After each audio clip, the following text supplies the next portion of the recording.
76 വർഷങ്ങൾക്ക് പിന്നിൽ ഒരു ജനത സൂര്യനസ്തമിക്കാത്ത താഴ്വാരങ്ങളെ ഉപേക്ഷിച്ച് സ്വാതന്ത്ര്യത്തിന്റെ തീരങ്ങളിലേക്ക് നടന്നു.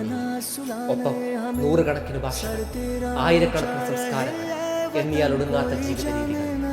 വിശ്വാസ സംഹിതകളിലും കഴിക്കുന്ന ഭക്ഷണത്തിലും ധരിക്കുന്ന വേഷത്തിലും നമ്മൾ വ്യത്യസ്തരായിരുന്നു. ഒരു നേരം മാത്രം ഭക്ഷണം കഴിക്കുന്ന മനുഷ്യർ നമുക്കിടയിൽ ഉണ്ടായിരുന്നു. സെക്കൻഡുകൾക്ക് കോടികളുടെ വിലയുള്ള മനുഷ്യരും നമുക്കൊപ്പം നടന്നു. കാർമേഘങ്ങളെ തടയുന്ന സഹ്യപർവ്വതം ഇതേ മണ്ണിലായിരുന്നു. തിരകൾ തഴുകിത്തലോടുന്ന കടൽ തീരങ്ങളും മണൽക്കാറ്റ് ഭ്രാന്തമായി വീശുന്ന മരുഭൂമികളും ഇവിടെ. കാടും കാട്ടുചോലകളും മാരുതനും മഞ്ഞു പെയ്യുന്ന ആകാശവും ഇവിടെയാണ്. പ്രകൃതി പോലും വ്യത്യാസങ്ങൾ കൊണ്ട് വിഭിന്നതകൾ സൃഷ്ടിച്ചൊരു മണ്ണിൽ ഒരു ജനത ഒരൊറ്റ ദേശീയഗാനത്തെ ഏറ്റുപാടി.